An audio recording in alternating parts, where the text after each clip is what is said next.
Welcome to today's RUC People, and I'm delighted to be joined by Kirsten Pienaar, who is a face and a voice, I think, known to many of you who've been part of the RUC online community. Kirsty has sung in many of our online services and is been part of our church community here, I think, for a few years now. So welcome, Kirsten. Good to have you. Thanks for having me. So Kirsten, tell us a little bit about this singing journey, and we'll start with what you're doing now, but it'd be also good to hear a little bit about how this even came about, your love of singing and love of music. At the moment, I'm doing my master's in musicology, so that's pure research, but that's not enough. I as much as I get fulfillment and joy out of it, nothing comes close to singing. So I'm still taking singing lessons, and I got involved with Cape Town Opera earlier this year. I'm a personal assistant to Magdalene Minnaar, and through that I've had some really cool opportunities to perform. I recently understudied for Cherubino, for Le Nozze di Figaro, and I was involved in a really cool project called Opera Blocks, which is singing for babies.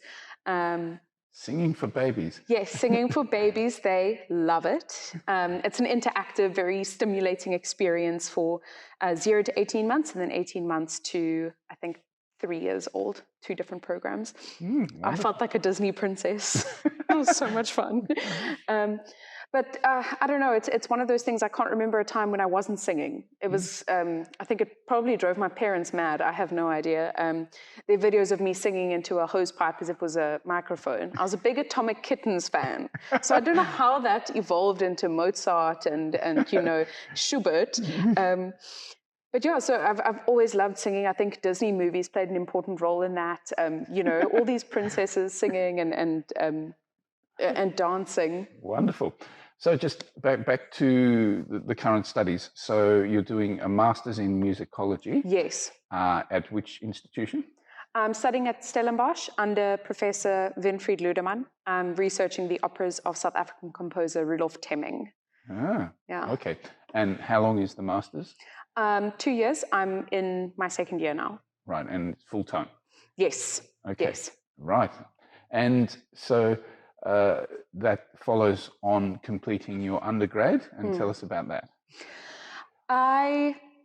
So the first 2 years of undergrad, BMAS at Stellenbosch is a fairly general degree. And you choose your instrument, and then you kind of follow through with that. And then in your third year, you start specializing. I was lucky enough to get in for performance. And so I could specialize in performance. I had singing lessons weekly, as well as performance-orientated modules like theater arts.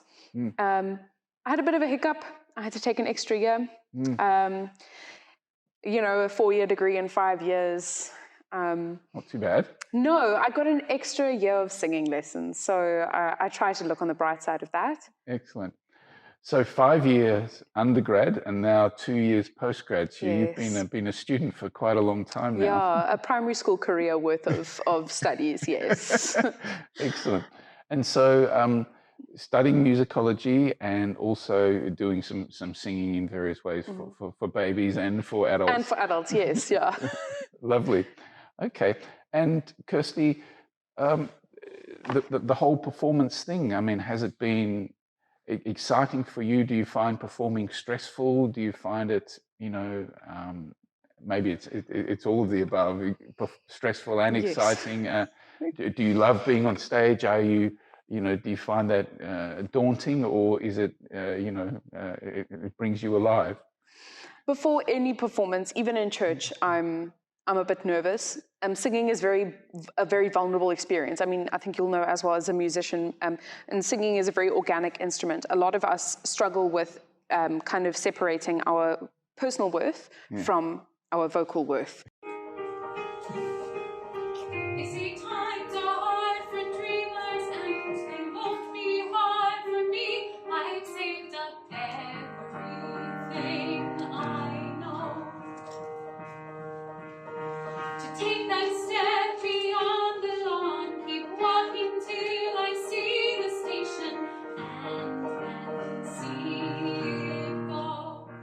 So I'm always nervous.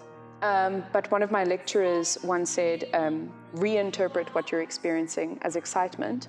And the moment I'm on stage, or in front of the pews, it's the most invigorating experience. I get so much joy out of being on stage. My energy levels are never as high as they are during or after a performance. Yes. It's one of the most life-giving activities that I can do. Yeah. Yeah. Okay. And I think music, as you say, life-giving, exciting. But how does one turn that into a career? Good question. Something that actually pays the rent and puts food on the table. What's your sense of that? I mean, are you hoping to become a performer or a teacher or both? What's in your mind? Unfortunately, it's one of those things. I think almost particularly in South Africa that you have to supplement your income with a side hustle. Yes. One of my friends is a party princess on the sides, as well as being an opera singer. So I want to perform. I want to be on stage. But I've also come to realize that can come in various forms. It doesn't have to be a professional capacity, although that is first prize. Amateur productions are wonderful, and we have so many companies in Cape Town that really cater for that. Okay.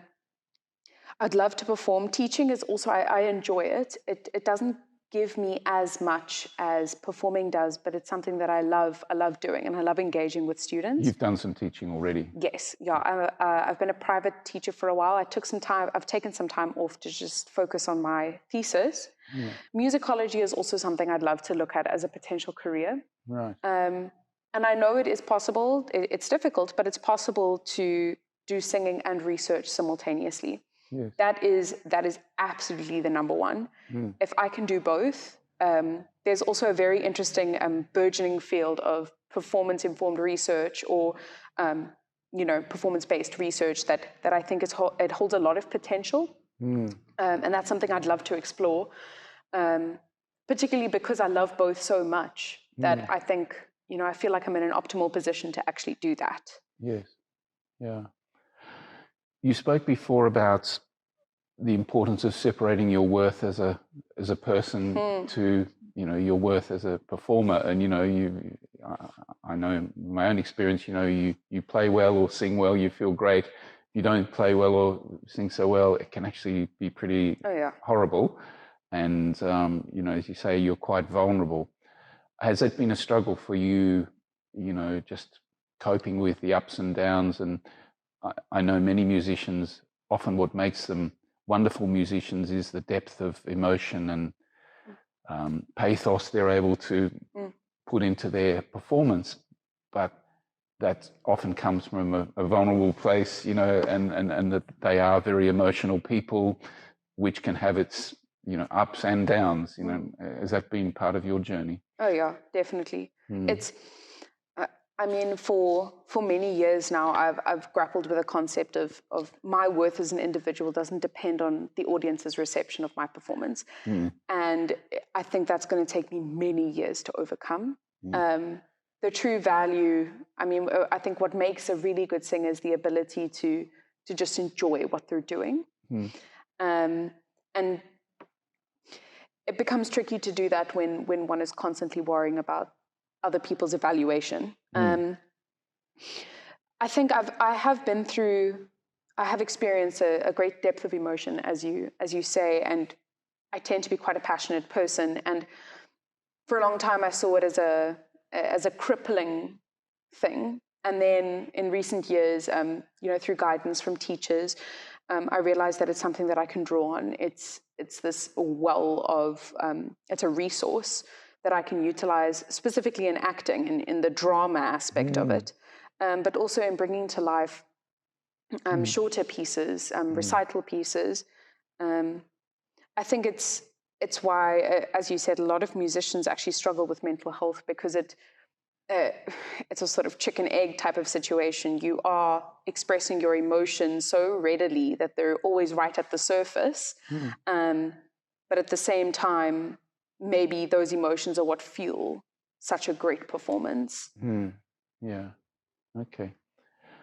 Well, take us back to the start, Kirsten. Tell us a bit about, your family, where you grew up, where you went to school. Very much a southern suburbs girl.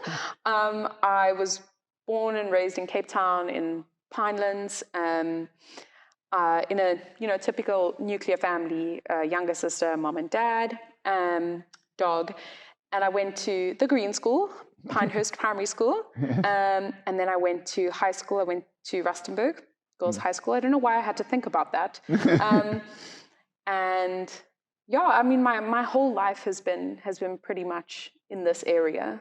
Right. And were your school years happy? I had a lot of anxiety in my primary school years. Just prior to primary school, and then in later primary school, I had severe separation anxiety, and OCD kind of started rearing its head. Those were very unhappy years. The start of high school was also difficult. The adjustment period, I put a lot of pressure on myself to achieve, but overall, my school years were very happy. I think I thrived in that kind of environment of structure, and I like doing well. I like excelling in whatever field I tackle, except for hockey. Definitely not the kind of field for me. Right. But I think I made such wonderful lifelong friends at school that got me through, and music was an important part of both the friendship and the fulfillment aspect of school. I got to sing in ensembles. I used to play the clarinet, so I was in the orchestra and wind band, and I have lots of happy memories from those times. And did you have a sense through school that music was the future for you? I mean, were you a good student? Were you, doing well in other subjects? And, I know some musicians sort of will get from parents, well, music's nice, but it's not really a proper career, and do something that's a bit more stable and secure. Or, did you have some of those, not anxieties, but sort of deliberations as a student, or was music always the direction for you? Oh no, definitely not. I'm what we call in Stellenbosch a pluggie. It means you're very dedicated to your studies. So I did well in most of my subjects. Initially, I wanted to be. I mean, when I was very little, I wanted to be a pop star because. Atomic Kitten. Yes, Atomic Kittens. That was the goal. And then I went through for a long time. I wanted to be a vet. And then I was really bad at science, like really bad. It's a bit of a problem if you want to be a vet. It was a bit of a hurdle.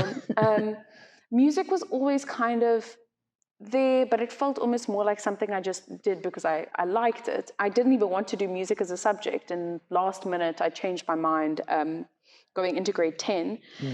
And even in matric, I was on the fence about do I go, because I wanted to, at that stage, I wanted to be a high school English and German teacher. That was what I wanted to do. I was so excited about the prospect. So I was going to do a BA in arts and cultures, and then I don't know what made me turn and say, okay, let's try a BA in music. And my mom was so relieved. She did not want me to do anything else. I never had that kind of stress. I've never put the pressure on myself to be a big spender, a big money earner.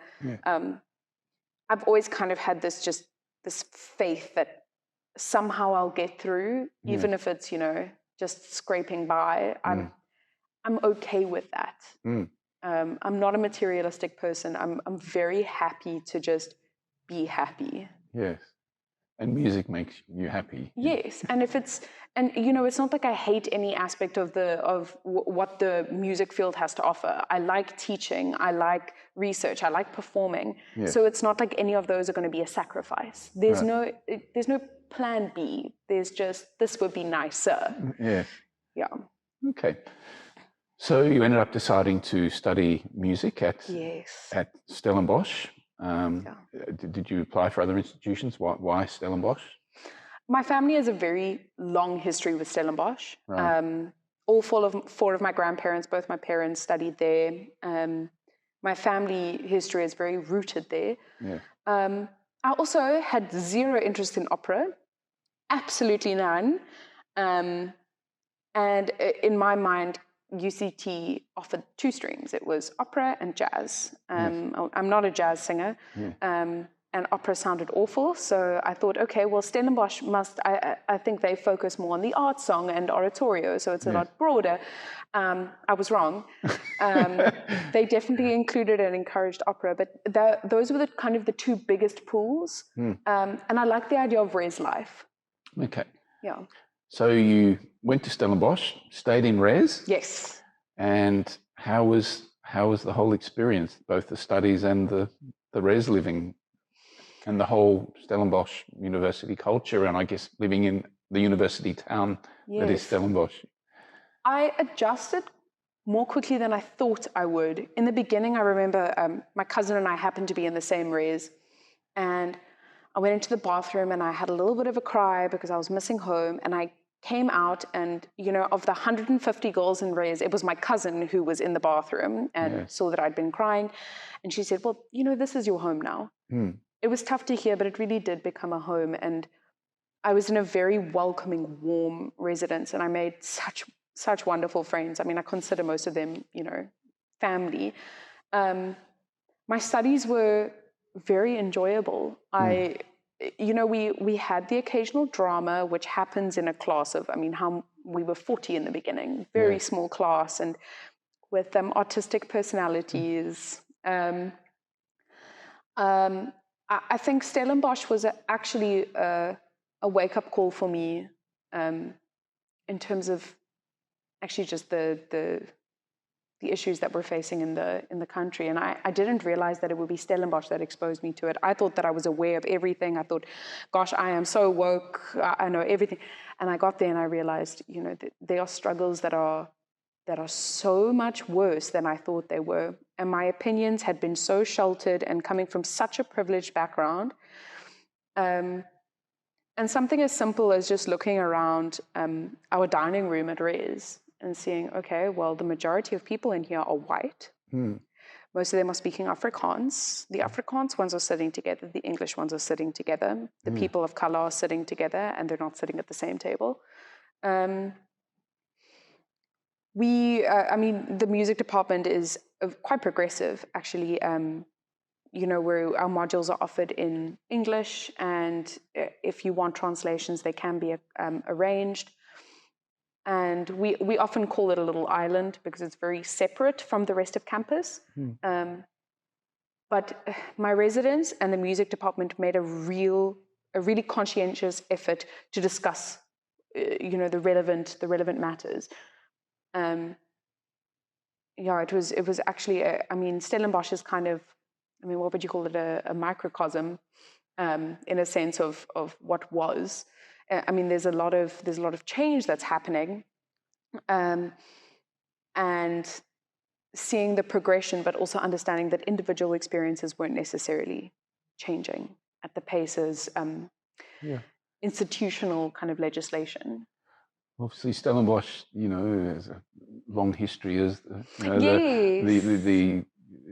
the heart of Afrikanerism, and educated the leaders that were leading the apartheid regime and all of that, and Dutch reform links, and still part of the whole language debate with keeping Afrikaans as an important part of learning, but also, I guess it's also come under fire for some of the horrible stories in residences and initiation procedures, etc. So it must have been interesting being part of that firsthand, as you say, as a white privileged young person, but being exposed to others from other backgrounds trying to make it in that kind of culture and environment.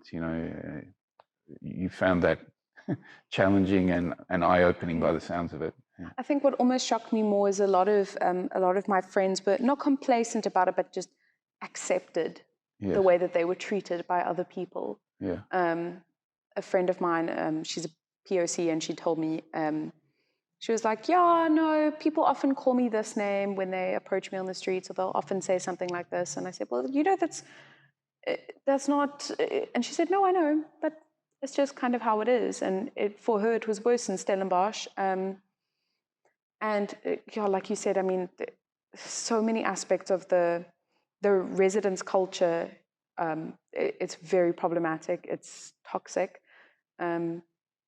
My res felt like a safe space for me, but and I say this under the disclaimer that I do come from a background of Afrikaans speaking family members, so I could cope with people switching languages. I'm a very privileged person, so money was never, while it wasn't freely available, I didn't encounter that kind of issue. There's a lot that I still don't fully understand. Yeah. Okay. So your distaste for opera was obviously remedied. Yes. And you're saying that's now the direction you would most like to pursue musically? Yeah. What is it about opera that grabs you? Oh, it's kind of the, oh gosh, I'm going to sound like Wagner, but it's kind of the ultimate art form in my mind. I mean, it's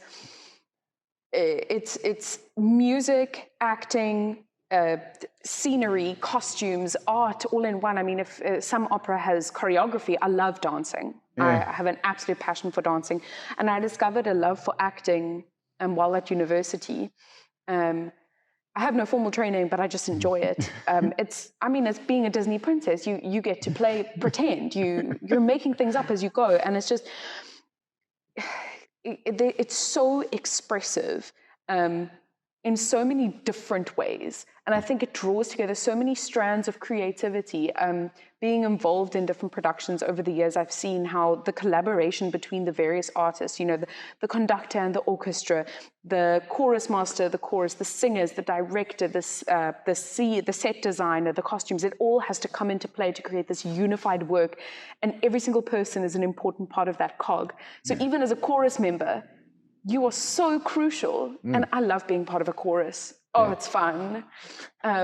Pressure is a bit lower and you're with your friends and you're just having a good time. So what first drew me to it was the acting side. I was like, I get to wear a costume and I get to, actually play a character and interact with other characters. And then I realized that there's so much that goes into it. Yeah. Oh, exciting. So is that ultimately where you would like your, if you could have a career in opera, that would be first prize? Yes. I want to be on stage. If I can, I want to make it. It takes a lot more work than, it sounds very naive, but more work than I anticipated. Yes. Do you think that's achievable within South Africa? You may have to go overseas, and if so, are you open to do that? It's a hard one. There are opportunities here, but not as many as there are overseas. So we have one big opera company in the country, and that's Cape Town Opera. And there are smaller opera companies. The number of positions and roles just aren't as plentiful as they are in a country like Germany or Austria, where the number of opera houses are, it's much, much bigger. I want to perform here. I think South Africa has a lot to offer. And I have a real commitment to South African operas. So the operas of Rudolf Temming, one of my big goals is to see them performed again. And I mean, this is the optimal space to have it performed in. I think it can hold relevance for overseas countries, but these are operas from South Africa. I would like to go overseas because I think experiencing opera and vocal pedagogy overseas is something that could be quite interesting. I think, like I said, Austria holds a lot of appeal for me. I don't know what it is, but I would love to go there. I think the kind of training they offer there is also just, it's a way to round the experience. It's a way to evolve the voice, because it's an organic instrument and one has to take in so many different ideas of technique and then craft an instrument that is healthy and true to the self. So I think that takes a lot of exposure. And it's a good way to do that is to travel. I always intend to come back. Unless something really drastic happens, I don't see why I wouldn't. Okay. You talked earlier about, some of the anxiety you experienced at school, separation anxiety and OCD. We had an evening at church recently on, people struggling with mental health, and you were part of the panel there.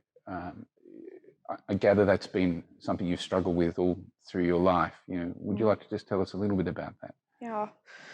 It started when I was about 6. That was my first kind of diagnosis with, that was OCD. The anxiety I thought of it like whack-a-mole. It would always just rear its head in different forms. And of course, anxiety is often accompanied by depression and depressive episodes. And I had my first one when I was in grade 10. It was a really rough time for me. My parents got divorced. My grandmother passed away. I had to take science as a subject. So it was that, okay, I shouldn't take it lightly anyway. But it was a tough time. And so that was quite circumstantial. But when I reached university, the depressive episodes became more frequent. I'm still not sure why that is, why that was the time that it started really becoming quite prominent. My anxiety had become a little bit more manageable. It was triggered more by circumstantial events than anything else. And then, my depression continued to get worse episodically until I was diagnosed with bipolar disorder. I'm very good at managing it. I wouldn't say it's under control. I don't. It's not like I don't suffer symptoms, but it's a chronic condition, and I've learned how to live with it and not fight it. Yes. And I've been able to draw on a lot of those experiences. I mean, the moments of mania and the moments of depression can really feed into a really rounded performance. So everything I do, all the hardships and all the kind of the struggles and the hurdles, I often try to think of it as, how can I use this in a character, in a performance that someone could relate to? Yes. And I think that can be quite powerful, is seeing another character struggling with something in a way that's meaningful and profound and that you can relate to. Yeah. Seeing someone on stage who's battling something that you have been battling to overcome. Yeah. And so I see, as much as it sucks, I see the way I can utilize it. I can reappropriate it. That's a nice way of putting it. Thank you. I've given it a lot of thought. No, clearly. And you've been part of this church community for a few years now. Did you grow up as a church person? Was faith part of your life? And, is it still? Religion and faith are two very different things in my mind. So I was a religious person. And my family we were very, very good churchgoers in a church in Pinelands. And then... What kind of church? A Presbyterian church. Right, okay. And, but it was very much, it's like you go to school, you go to church. It's like a ritual, rather. It's a ritual. It's... and then in high school, I encountered kind of more charismatic churches and Christians, and they'd sort of be, we'd call them, what did we call them? Church camp highs. You'd be on a high from a church camp, and then it would dwindle, and eventually it would fade away. And then in 2014, I think it was, we started attending RUC. And I started to understand Christianity as a faith rather than a set of rules or rituals. And since then, it's grown beyond what I thought it was, into something that's just sort of, it's a natural part of my life. It's a natural part that just sort of weaves into every part of my day. I do think, I think like everything in life, I have ups and downs. There are parts of the Bible that I might disagree with, and there are conversations I'll have with Christians and atheists that will be upsetting and make me rethink everything. But I think it needs to evolve. My understanding and my faith has to consistently evolve. It's a living, breathing thing. Well, I think you're in a good place for that. Yeah, I think so too. No, I think we've had lots of interesting conversations, and it's a very open community for wrestling with those kind of questions, I think. I think what I love about this church is the opportunity to engage in kind of matters of faith almost academically, and not necessarily sit down with the textbook and analyze, but Robert is so good about presenting things in a way that maybe you've never looked at it before, and understanding the manifold interpretations and variations that come along with the Bible and the faith, and not just tell a parable and then repeat the same message that we've been hearing every week that I've encountered at other churches and with other Christians. And my mind I like to be engaged. I like to think about things. I don't like to just play on the emotions of faith, which is important. It's important to feel spiritual, but I like to think spiritually. And this is the only congregation that I've attended where that's actually been facilitated. Yeah. Okay. Thank you. And Kirsty, outside of music, what does fun look like for you? What sort of makes you smile and brings you alive? Dogs. Well, you mentioned you thought you might like to be a vet at some stage. Yes. I actually almost fainted in the theatre. I went to shadow at my our pet's vet, and I thought I can do this. It's absolutely fine. And then 2 minutes into the procedure, I tapped out. So dogs are a very important part of what brings me joy. Dancing, I love dancing. What kind of dancing in particular? I mean, I'm any kind. I'm not specialized. I'm not very good at partner dancing. I think I'm not very good at physical contact, so I get very uncomfortable. Oh, I see. But I love ballet and sort of modern dance style. So I attend a studio where we have ballet once a week, and then we do a class called Dance Fit, which is very much more choreography based than I don't feel like I'm working out while I do it. And then just on my own, just dancing. It's really fun. So you just put some music on and just yes. jig around in your room. Absolutely, yes. And if no one's home, I do it in the kitchen. I see. And I love reading. I haven't given it as much time as it deserves. But I love fiction, science fiction and fantasy particularly. And I love crosswords. The U blockbuster. Get so excited every time it comes out. Cryptic or simple? No, give me the easy ones. I want to feel accomplished. I want to feel like a winner. Okay. Life is hard enough as it is. I want the easy ones. Sure. Kirsty, I'm aware you and your mum have been living in temporary accommodation for some time. Do you want to tell us a little bit about that story? So our house burnt down. That's got a lot of shock factor. I like telling people that. Actually, I hate telling people that. Let me correct myself. People are so kind. The automatic response is, how can I help? And it's one of those fortunate, unfortunate things where there's not much one can do, because we've actually been looked after really well. Our insurance is great, and we have wonderful friends and family. But the emotional side of it, there's very little that one can do. Luckily, everyone got out safely. That was, it's like, the morning I woke up and I found out I wasn't home at the time. My aunt came and told me, and I spent the whole morning crying and just praising God that my mom was alive and that our dog got out as well, because I think that would have been terrible. It was it hasn't been our home for terribly long, but it's still home. I think the hardest part was watching what my mom went through, everything she lost, because this was her permanent, this was home base, all of her sentimental things. But also her business. Her business suffered because of it.